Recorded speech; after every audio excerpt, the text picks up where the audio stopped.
Primera de Pedro, capítulo 1, versículos 3 al 9. Dice así: Bendito el Dios y Padre de nuestro Señor Jesucristo, que según su grande misericordia nos hizo renacer para una esperanza viva, por la resurrección de Jesucristo de los muertos, para una herencia incorruptible, incontaminable, incontaminada e inmarcesible, reservada en los cielos para vosotros, que sois guardados por el poder de Dios mediante la fe, para alcanzar la salvación que está preparada para ser manifestada en el tiempo postrero.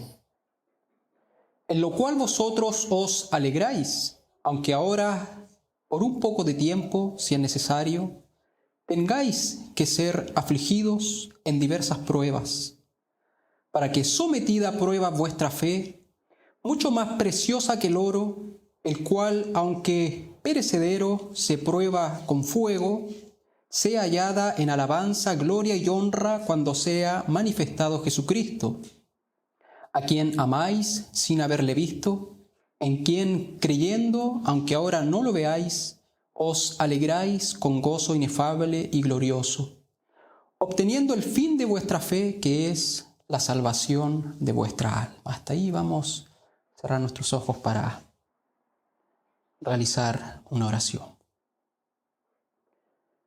Dios eterno, una vez más, a través de Jesucristo, presentamos delante de usted para pedirle, Señor, que usted sea quien dirija la exposición de esta palabra, para que usted, Señor, hable profundamente nuestras vidas, para que usted nos enseñe algo más acerca de Cristo, algo más acerca de su carácter, sus atributos, de su persona. Que podamos, Señor, conocerle más. Guíe todo, Señor, y que todo sea para la honra y gloria de su santo nombre.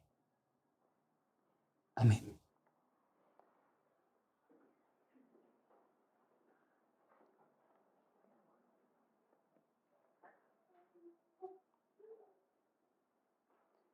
Bien, mis hermanos, el día de hoy, con la ayuda de Dios, quiero hablar sobre que Dios es soberano en días soleados y días oscuros. Quiero desarrollar este tema a través de esta exposición.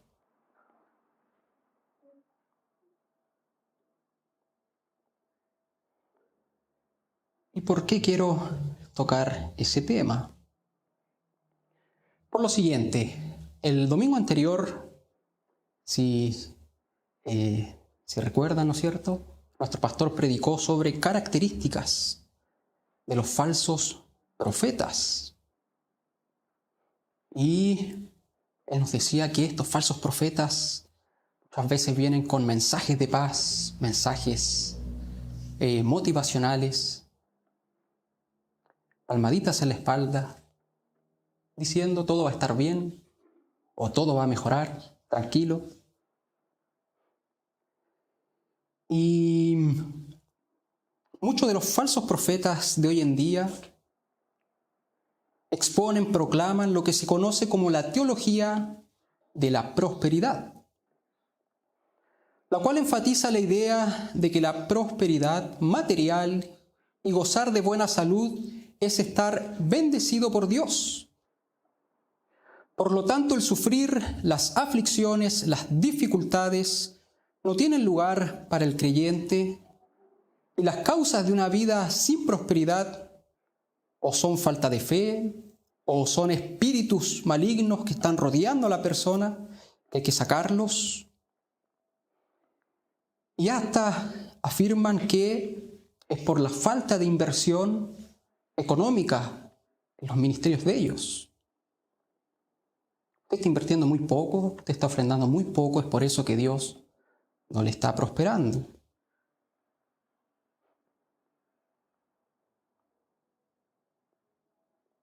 Por supuesto que la teología de la prosperidad tergiversa las Escrituras para prometer y promover enseñanzas que no están en la Biblia. La cosmovisión también del mundo persigue lo mismo: prosperar, felicidad, comodidad en esta tierra, y no quiere saber nada del sufrimiento y la aflicción. De hecho, muchos quieren prosperar, pero sin ningún esfuerzo, ni siquiera quieren hacer el sacrificio por conseguir sus propios propósitos. No quieren sufrir, no quieren aflicción.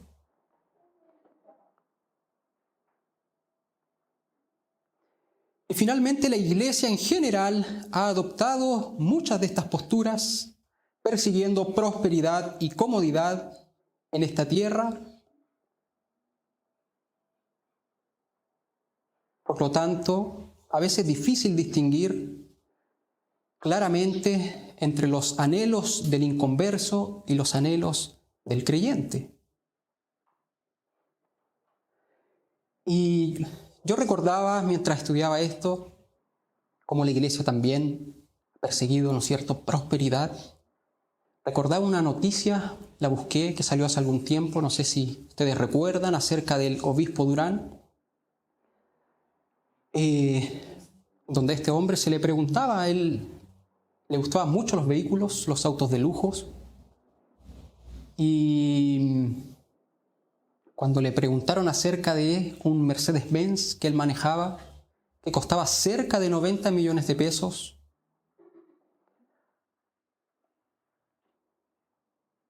cuando le consultaron de este vehículo, él respondió que él lo que estaba haciendo era dignificar la iglesia evangélica.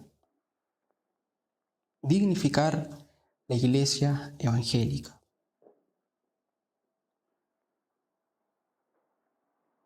Entonces podemos ver que el mundo, muchas iglesias están persiguiendo prosperidad. Imagínense este hombre creyendo que el prosperar dignifica a la iglesia. Entonces, mi hermano, de alguna forma, con este pensamiento, ¿no es cierto?, de la teología de la prosperidad, la cosmovisión del mundo, de alguna forma han creado un Dios que solo está cuando hay bendición, pero que desaparece cuando hay aflicción y sufrimiento. Y por supuesto que aquí es donde las Escrituras marcan una gran distinción. Yo quiero que se grabe bien estas palabras que voy a decir ahora. En las Escrituras, el mismo Dios que bendice es el mismo Dios que aflige. Una vez más, en las Escrituras, el mismo Dios que bendice es el mismo Dios que aflige. Dios nunca prometió al creyente que no sufrirá en esta tierra, por supuesto. Sí tenemos una esperanza futura, donde en el fin de los tiempos, cuando llegue el día de nuestra muerte, iremos a la presencia del Señor. Ya no habrá más lágrimas y no habrá más dolor. Pero mientras estemos en esta tierra, Dios no prometió que no sufriríamos. Ni tampoco Dios promete que el creyente va a prosperar totalmente en esta tierra, como enseñan estos falsos profetas, los cuales recordemos que otra característica de ellos era que son mentirosos. Las Escrituras muestran claramente que el creyente padecerá aflicciones y sufrimientos, no por falta de fe o porque espíritus malignos lo acechan, o porque ofrenda muy poco. El creyente sufre, uno, porque es una condición inherente del lugar donde mora momentáneamente. La Biblia dice que somos peregrinos en tierras extrañas. Si bien Dios nos salva, ¿no es cierto?, nos hace ciudadanos del cielo, nos regenera, ¿no es cierto?, hay una conversión, nos deja, nos mantiene en esta tierra, en este mundo donde hay sufrimientos, donde la gente muere, donde hay enfermedades. Son cosas que el creyente también va a tener que enfrentar.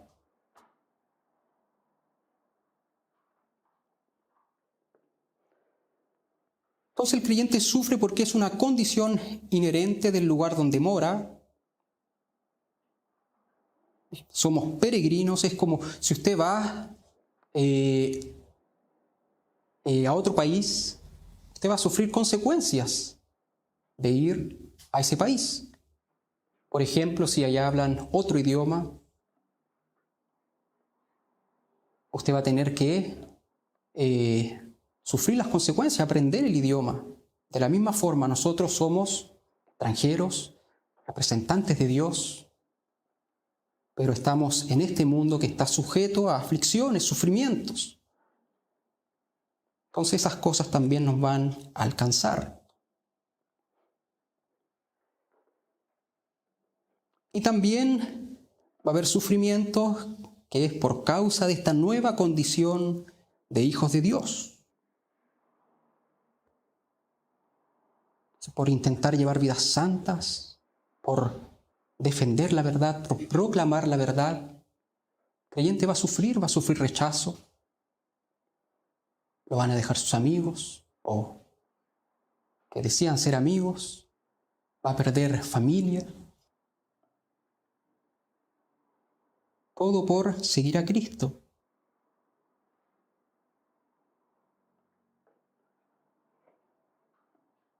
Entonces, las Escrituras no prometen que el creyente no va a sufrir, que no va a pasar aflicciones. Pero sí se nos da un entendimiento y una perspectiva distinta del sufrimiento y una esperanza presente y futura. Entonces entendemos que esta vida es breve, es pasajera, que los sufrimientos que padezcamos en esta tierra no se comparan con la gloria que nos espera en el futuro con nuestro Señor. Entonces nos da un entendimiento distinto acerca del sufrimiento, una perspectiva distinta, una esperanza presente, porque el sufrimiento ahora no lo enfrentamos solos, sino que lo enfrentamos con Cristo. Y la esperanza futura que mencioné anteriormente, que llegará el día en que estemos en los brazos de nuestro Señor y ya no habrá más lágrimas ni más dolor. Pero quiero mostrarle con ejemplos bíblicos de que el mismo Dios que bendice es el mismo Dios que aflige.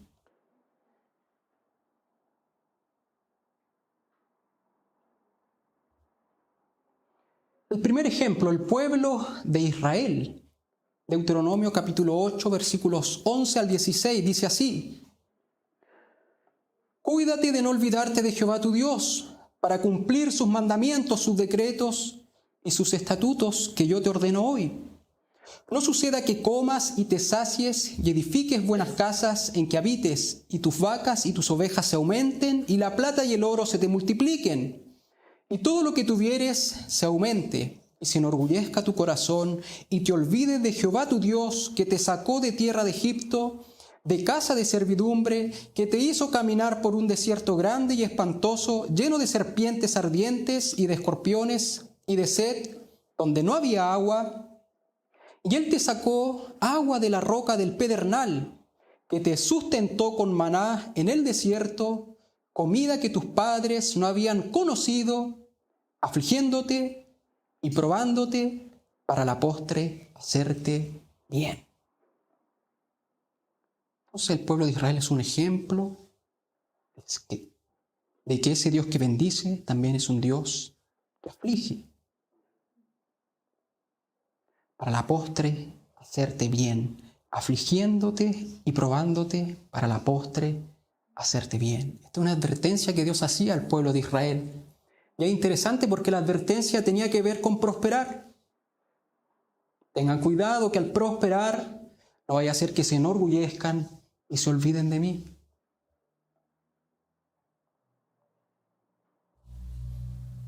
Hoy la iglesia ha prosperado y tristemente se ha olvidado de su Dios. Entonces fue Dios quien hizo pasar al pueblo de Israel aflicción. Otro ejemplo, el apóstol Pablo, 2 Corintios 12, versículos 7 al 10, dice así: y para que la grandeza de las revelaciones no me exaltase desmedidamente, me fue dado un aguijón en mi carne, un mensajero de Satanás que me abofetee, para que no me enaltezca sobremanera, respecto a lo cual 3 veces he rogado al Señor que lo quite de mí. Y me ha dicho: bástate mi gracia, porque mi poder se perfecciona en la debilidad. Por tanto, de buena gana me gloriaré más bien en mis debilidades, para que repose sobre mí el poder de Cristo. Por lo cual, por amor a Cristo, me gozo en las debilidades, en afrentas, en necesidades, en persecuciones, en angustias, porque cuando soy débil, entonces soy fuerte. Aquí el apóstol Pablo habla de una aflicción, de un aguijón en su carne, una espina en su carne. Entre los estudiosos teólogos no hay un consenso de qué era este aguijón en la carne. Algunos dicen alguna enfermedad física, otros dicen que era la persecución que sufría, otros dicen que era un espíritu maligno. Pero lo claro es que esto a él le afligía, era una aflicción que le estaba viviendo, pasando. E incluso él oró a Dios para que Dios la quitara. Mas Dios la dejó. Bástate mi gracia. Entonces, otro ejemplo de que Dios aflige. El mismo Dios que bendice es el mismo Dios que aflige. Otro ejemplo encontramos en Apocalipsis, la iglesia de Esmirna. Apocalipsis 2, versículos 8 al 10, dice así: y escribe el ángel de la iglesia en Esmirna, el primero y el postrero, el que estuvo muerto y vivió, dice esto: yo conozco tus obras y tu tribulación y tu pobreza, pero tú eres rico, y la blasfemia de los que se dicen ser judíos y no lo son, sino sinagoga de Satanás. No temas en nada lo que vas a padecer. He aquí, el diablo echará a algunos de vosotros en la cárcel para que seáis probados y tendréis tribulación por 10 días. Sé fiel hasta la muerte y yo te daré la corona de vida. Esta era una iglesia fiel a la cual Dios no le recriminó nada. Ellos ya estaban pasando sufrimiento y aflicción, y Dios les dice que iban a padecer aún más aflicción.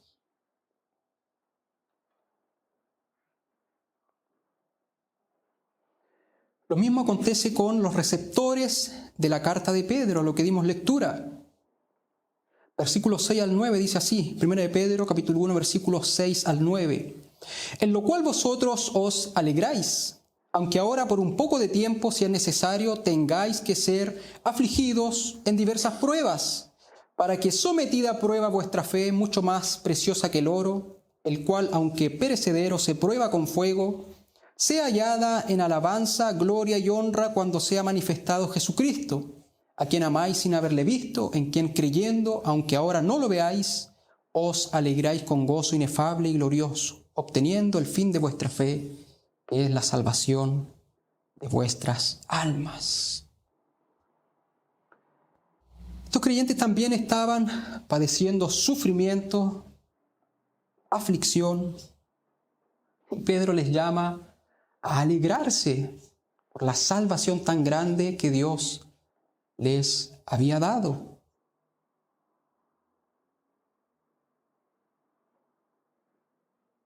Y además les dice que Dios les estaba probando para purificar y para fortalecer su fe.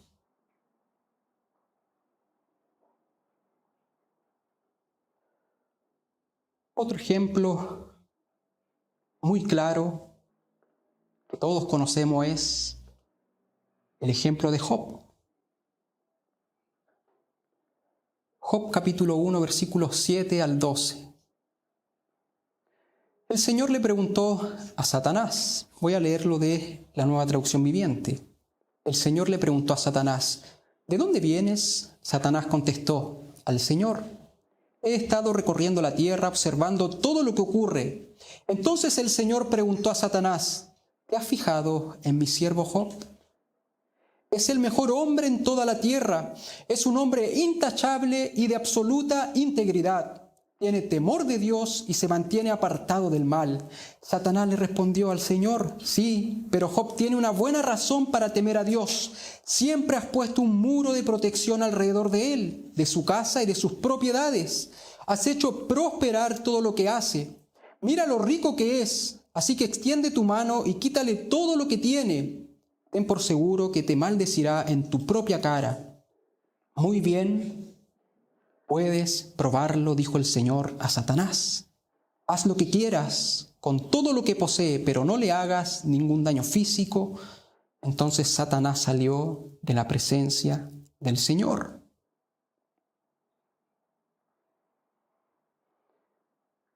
Luego de que a Job se le quitara todas las cosas, perdió a sus hijos, perdió sus riquezas, Job se mantuvo fiel. Luego, nuevamente Satanás se presenta ante Dios. Job 2, del 1 al 7, dice así, un día los miembros de la corte celestial llegaron nuevamente para presentarse delante del Señor y el acusador Satanás vino con ellos. El Señor le preguntó, ¿de dónde vienes? Satanás contestó al Señor, he estado recorriendo la tierra, observando todo lo que ocurre. Entonces el Señor preguntó a Satanás, ¿te has fijado en mi siervo Job? Es el mejor hombre en toda la tierra, es un hombre intachable y de absoluta integridad. Tiene temor de Dios y se mantiene apartado del mal. Además ha conservado su integridad a pesar de que tú me incitaste a que le hiciera daño sin ningún motivo. Satanás respondió al Señor, piel por piel. Cualquier hombre renunciaría a todo lo que tiene para salvar su vida. Así que extiende tu mano y quítale la salud. Ten por seguro que te maldecirá en tu propia cara. Muy bien, haz con él lo que quieras, dijo el Señor a Satanás, pero no le quites la vida.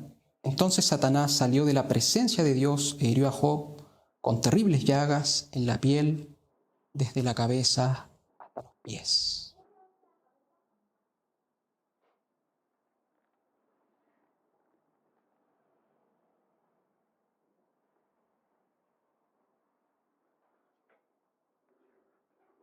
Ahora Satanás no solo ya había tocado, ¿no es cierto?, sus bienes materiales, sus hijos, ahora también su cuerpo.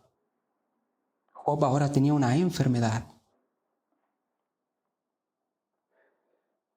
¿Quién permitió todo esto? Fue Dios.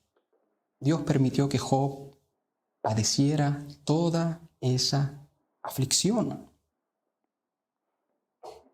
Ahora es interesante ver cómo Job respondió ante todo este sufrimiento que él estaba padeciendo. Job 1:21 dice así, y dijo, desnudo salí del vientre de mi madre y desnudo volveré allá. Jehová dio y Jehová quitó, sea el nombre de Jehová bendito. Dios bendice y Dios aflige. Job capítulo 2, versículos 9 al 10. Entonces le dijo su mujer, ¿aún retienes tu integridad? Maldice a Dios y muérete. Y él le dijo, como suele hablar cualquiera de las mujeres fatuas has hablado. ¿Qué? ¿Recibiremos de Dios el bien y el mal? ¿No lo recibiremos? En todo esto no pecó Job con sus labios.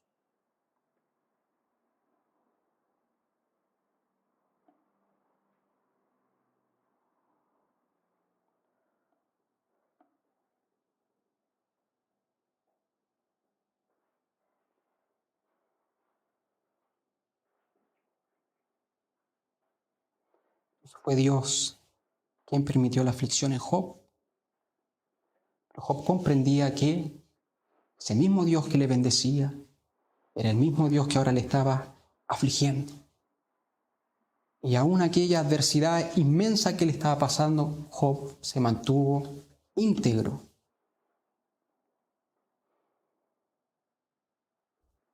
Y el mayor ejemplo de todos, ejemplo de nuestro Señor Jesucristo. Isaías 53 nos habla sobre un siervo sufriente.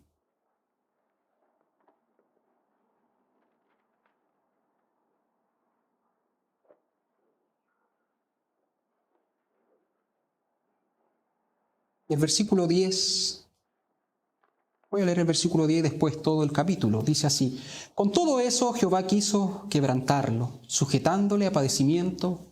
Cuando haya puesto su vida en expiación por el pecado, verá linaje, vivirá por largos días, y la voluntad de Jehová será en su mano prosperada.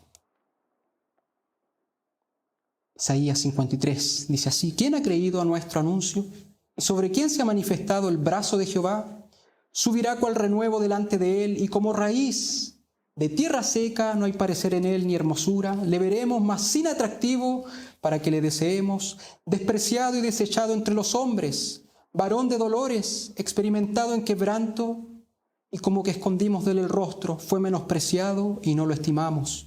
Ciertamente llevó él nuestras enfermedades y sufrió nuestros dolores, y nosotros le tuvimos por azotado, por herido de Dios y abatido.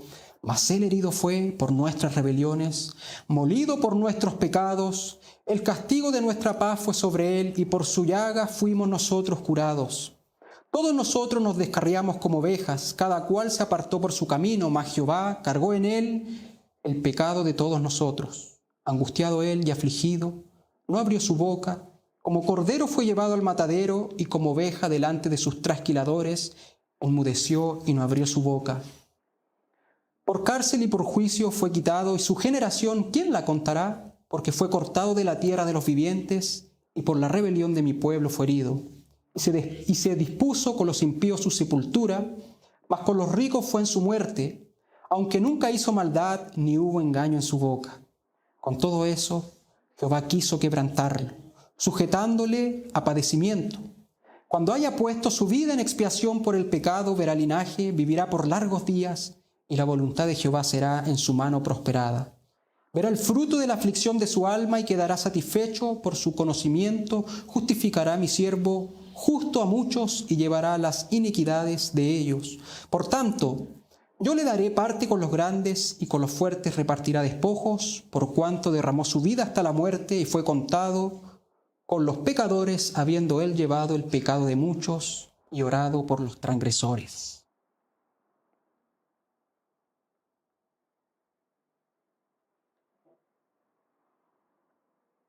Dios quiso quebrantarle.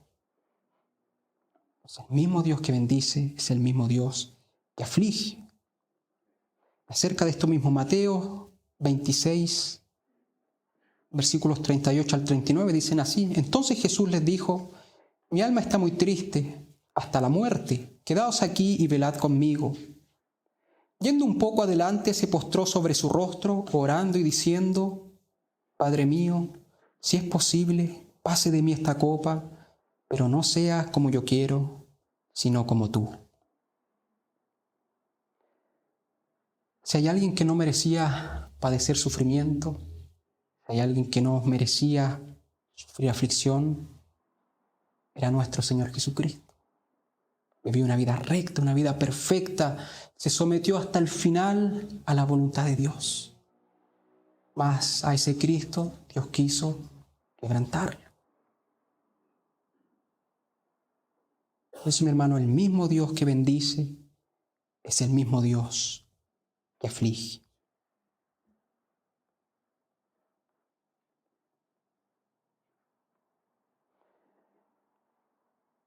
Ahora, el mismo Dios que nos aflige también nos ayuda a pasar la aflicción.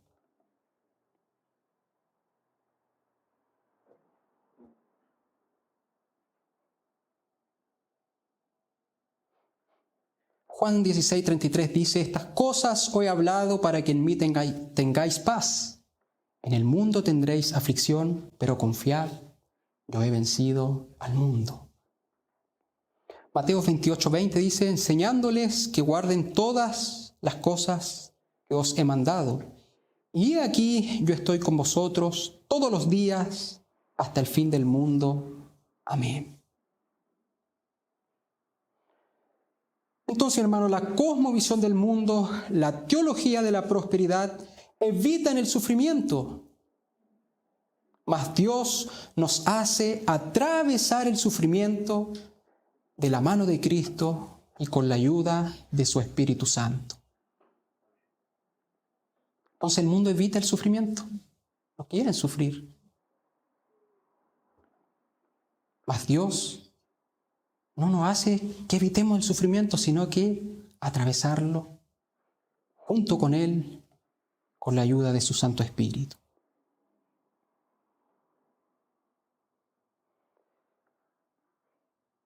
Aquí anoté una frase de Elizabeth Elliot que les compartí a algunos, que dice así: cualquiera que sea el túnel oscuro por el que seamos llamados a atravesar, Dios ha estado allí. Cualquiera que sean las aguas profundas que parecen a punto de ahogarnos, Él las ha atravesado.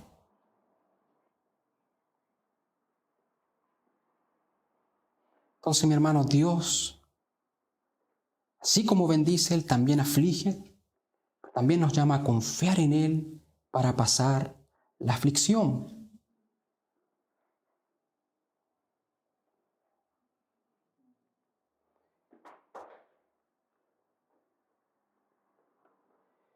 Por supuesto que surge la pregunta, ¿por qué Dios nos aflige? Y Pedro, en los versículos que leímos al inicio, nos da una respuesta. Él dice así: en lo cual vosotros os alegráis, aunque ahora, por un poco de tiempo, si es necesario, tengáis que ser afligidos en diversas pruebas, para que sometida a prueba vuestra fe, mucho más preciosa que el oro, el cual, aunque perecedero, se prueba con fuego, sea hallada en alabanza, gloria y honra cuando sea manifestado Jesucristo. Entonces aquí Pedro hace una comparación a cómo se purifica el oro, para decirnos que Dios nos prueba, Dios nos aflige para purificar y fortalecer nuestra fe. Yo revisaba cómo este proceso de purificación del oro, y veía que el oro lo llevan a grandes temperaturas, lo colocan en fuego a grandes temperaturas. El oro se vuelve líquido y de esta forma, por causa de su densidad, es más pesado que otros metales, se empiezan a separar las impurezas y el oro queda cada vez más y más puro. Entonces ahí Pedro da una respuesta. Dios, así como el oro se purifica en el fuego, Dios, a través de las pruebas, busca purificar nuestra fe y fortalecer nuestra fe. Purificar nuestra fe. Dios quiere que nosotros confiemos en Él completamente. No que confiemos en nuestra propia fuerza, en nuestra propia sabiduría, en nuestro propio intelecto, en nuestros recursos económicos. Él quiere que confiemos totalmente en Él, que dependamos por completo de Él. Entonces Él permite aflicciones, pruebas para purificar nuestra fe. También para fortalecerla, para hacerla más fuerte.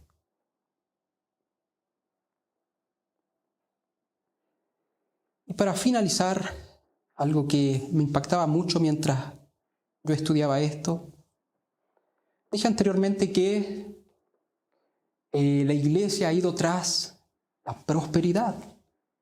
Y de esta forma no hay distinción con el mundo. El mundo también busca prosperar. ¿Cómo entonces la iglesia va a impactar al mundo si busca las mismas cosas? Yo veía a través de la historia de la iglesia, a través de las escrituras, que la iglesia en el mundo impactó justamente por cómo enfrentaba el sufrimiento. Cómo a pesar del sufrimiento, la iglesia se mantenía fiel a Cristo.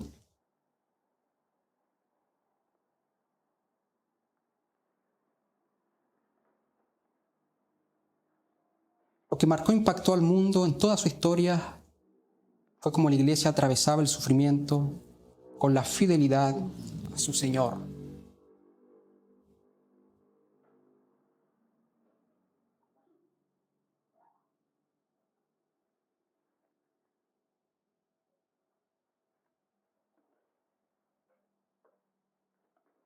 Y eso sí impacta, mi hermano. Es impactante cuando usted ve a alguien que está pasando alguna dificultad, ser fiel al Señor. ¿No es impactante el ejemplo de Job? ¿Recibiremos de Dios el bien y el mal? No lo recibiremos. Es impactante.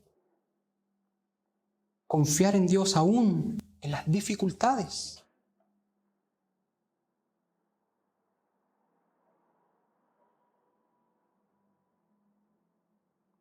Yo anoté algunos versículos para que usted vea cómo la iglesia enfrentaba el sufrimiento.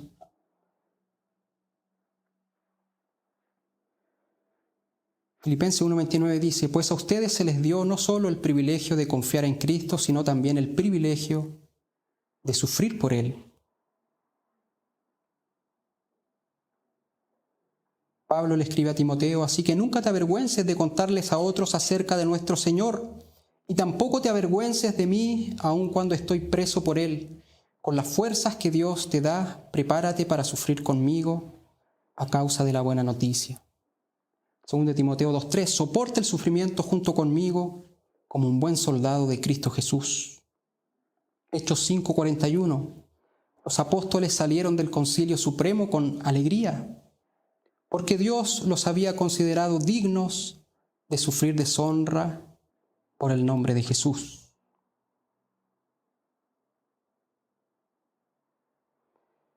Y eso yo encontraba impactante.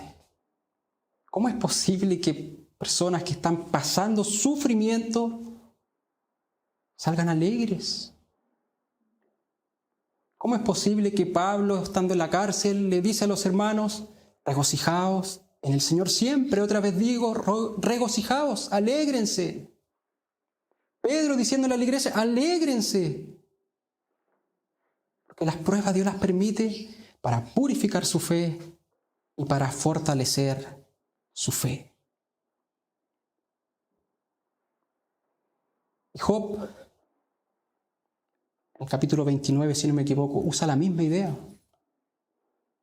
Que luego de la prueba que él estaba pasando, Dios lo iba a hacer como el oro, más puro. Y si usted analiza el final del libro de Job, finalmente aquella aflicción le llevó a conocer más de Dios.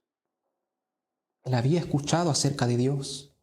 Luego de aquella aflicción, vio a Dios con sus propios ojos. Entonces, mi hermano, el Dios de las Escrituras es un Dios que bendice, pero también es un Dios que aflige. Mas también ese Dios nos promete acompañarnos en la aflicción. Amén. Invito a cerrar sus ojos para hacer una oración.